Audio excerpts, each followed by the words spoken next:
ৰিজাল্টটো কেতিয়ালৈকে পাই যাব। Result will be declared in April or not, April মাহতে আপোনালোকৰ ৰিজাল্টটো পাবনে নাই। তাৰপিছত কেইটা বজাত ৰিজাল্ট প্ৰকাশ হ'ব, গ্ৰেছ মাৰ্ক দিবনে নাই, ষ্টেপ মাৰ্কিং আছেনে নাই, এটা বা দুটা ছাবজেক্টত ফেল হ'লে কি হ'ব, কম্পাৰ্টমেণ্টত আপোনালোকে বহিব পাৰিবনে নাই, তাৰপিছত MCQ যেটো আছে তাতে গ্ৰেছ মাৰ্ক দিবনে নাই, গোটেইখিনি ভিডিঅ' মাধ্যমে জনাই দিম। নমস্কাৰ বন্ধুসকল, স্বাগতম জনাইছোঁ এটা ইনফৰ্মেটিভ ভিডিঅ'লৈ। এই ভিডিঅ'ত আপোনালোকে গম পাব যে HSৰ যেটো ফাইনেল ৰিজাল্ট আহিবলগীয়া আছে সেইটো ৰিজাল্ট কেতিয়ালৈকে আহিব। এতিয়ালৈকে CM ছাৰ, হিমন্ত বিশ্ব শৰ্মা ছাৰৰ এটা যে ফেচবুক পোষ্ট ভাইৰেল হৈ আছে সেইটো আপোনালোকক দেখুৱাই দিম। লগতে HS ফাইনেল পৰীক্ষাৰ ফলাফল আপোনালোকৰ কিমান পাৰ্চেণ্ট পাছ ৰেট থাকিব, মানে SSLC যেটো 65 পইণ্ট কিমান বা পাছিং পাৰ্চেণ্টেজ আছিল, তাৰপিছত আপোনালোকৰ HSৰ কিমান হ'ব, আপোনালোকৰ পেপাৰ চিং কেনেকৈ হ'ব, গোটেইখিনি প্ৰশ্নৰ উত্তৰ আপোনালোকে এইটো ভিডিঅ'ৰ মাজতে জনাই দিম। ভিডিঅ'টো শেষলৈকে চাই থাকিব।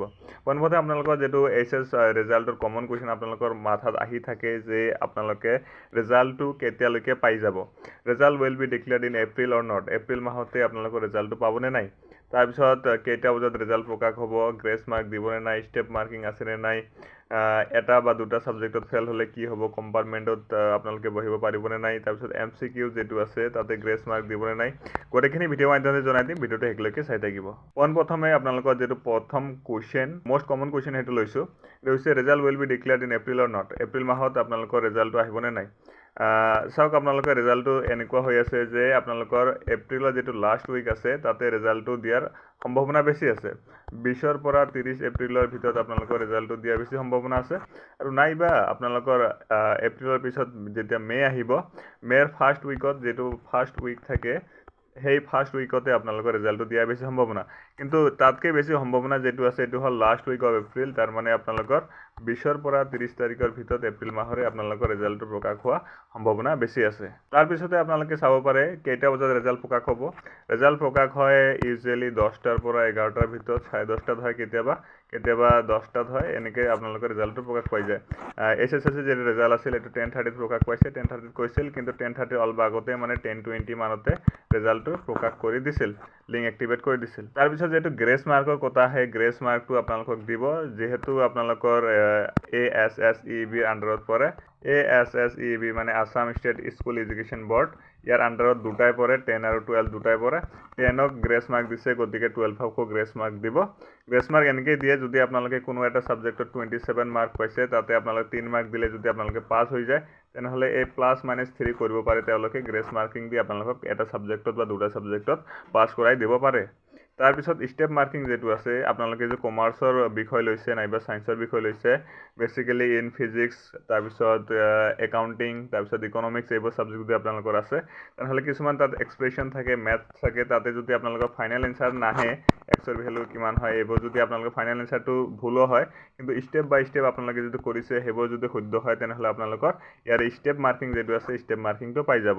তাৰপিছতে প্ৰশ্ন আহে যে এটা বা দুটা ছাবজেক্টত ফেল হ'লে কি হ'ব। আপোনালোকে এইটো HS পৰীক্ষা হয়, HS চূড়ান্ত ফাইনেল পৰীক্ষা হয়, আপোনালোকে ইয়াতে কোনো ধৰণৰ কম্পাৰ্টমেণ্টেল এক্সাম দিব নোৱাৰে। যদি আপোনালোকে এটা ছাবজেক্টতো বেক আহে, তেনেহ'লে আপোনালোকৰ পুনৰ আকৌ এবাৰ আপোনালোকে নেক্সট ইয়াৰ এক্সাম দিব লাগিব।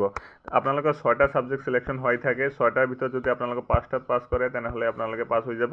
কিন্তু 5টাতকৈ যদি এটাও ফেল কৰি যায়, 4টাত যদি পাছ কৰে, তেনেহ'লে আপোনালোকে ফেল বুলি গণ্য কৰা হ'ব। যদি আপোনালোকে 6টাৰ ভিতৰত 5টাত পাছ কৰে, তেনেহ'লে আপোনালোকক পাছ বুলি গণ্য কৰা হ'ব। আৰু লাষ্ট ছাবজেক্টটোত আপোনালোকে 4th ছাবজেক্ট বুলি ধৰা হয়, 4th ইলেক্টিভ ছাবজেক্ট বুলি ধৰা হয়। আৰু আপোনালোকে MIL যেটো ছাবজেক্ট থাকে, MIL ছাবজেক্টটোত পাছ কৰাটো বাধ্যতামূলক হয়। আপোনালোকে MIL ছাবজেক্ট যদি ফেল কৰে, তেনেহ'লে ফেল বুলি গণ্য কৰা হ'ব। তাৰপিছত MCQ যিখিনি অপশ্যন থাকে, MCQত আপোনালোকে গ্ৰেছ মাৰ্ক দিব। যদি আপোনালোকে 12 বা 13 পায়, তেনেহ'লে +-3 কৰিব পাৰে তেওঁলোকে, 3-4 লৈকে +- কৰিব পাৰে, গ্ৰেছ মাৰ্ক দিব পাৰে। এইখিনি আছিল আপোনালোকৰ কমন কুৱেশ্যন। ৰিজাল্ট এপ্ৰিল মাহৰে 20 পৰা 30 তাৰিখৰ ভিতৰত দিব লাগে।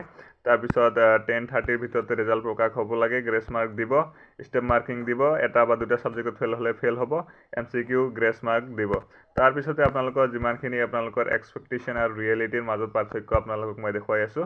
যেটো ASSB আছে, তেওঁলোকে কৈছে যে লাষ্ট উইকৰ ভিতৰতে ৰিজাল্টটো দিব, কিন্তু এইটো গুগলৰ মতে বা AIৰ মতে বা ছাৰ্চ ইঞ্জিনৰ মতে এতিয়ালৈকে কোনো ধৰণৰ যেটো পোষ্ট আছে, টুইট আছে মন্ত্ৰী বা শিক্ষামন্ত্ৰী মুখ্যমন্ত্ৰীৰ ফালৰ পৰা কোনো ধৰণৰ পোষ্ট অহা নাই আপোনালোকে অফিচিয়েল হিচাপে ল'ব নালাগে এইটো এটা প্ৰিডিকশ্যন হয় লাষ্ট ইয়াৰৰ হিচাপে লাষ্ট ইয়াৰত কেনেকৈ আহিছিল সেই হিচাপে আপোনালোকে এইটো এটা প্ৰিডিকশ্যন হিচাপে মানি ল'ব পাৰে তাৰপিছতে আপোনালোকক যদি মই ক'বলৈ যাওঁ যে আৰ্টছ ছায়েন্স আৰু কমাৰ্চৰ মাজত কিমানখিনি শিক্ষাৰ্থী আছে কিমানজনে এক্সাম দিছে এইটো এটা 2025ৰ মতে ব্ৰেকডাউন হয় 2025ত এনেদৰে আছিল 2026ৰ একজেক্ট ডাটাটো ওলাব পৰা নাই মই 2025ত কি আছিল আৰ্টছত সবতকৈ বেছি কেণ্ডিডেট আছিল তাৰপিছত ছায়েন্সত আছিল তাৰপিছত কমাৰ্চত আহিল আপোনালোকৰ কিহৰ ষ্ট্ৰীম হয় আপোনালোকে কমেণ্টত এবাৰ জনাই দিব আৰু আপোনালোকে কমেণ্টত লিখিব যে আপোনালোকে হাই ছেকেণ্ডেৰী যদি পাছ হয় তেনেহ'লে BA কৰিব নে BSc কৰিব নে BCom কৰিব সেই বস্তুটো আপোনালোকে কমেণ্টত লিখি দিব যাতে মই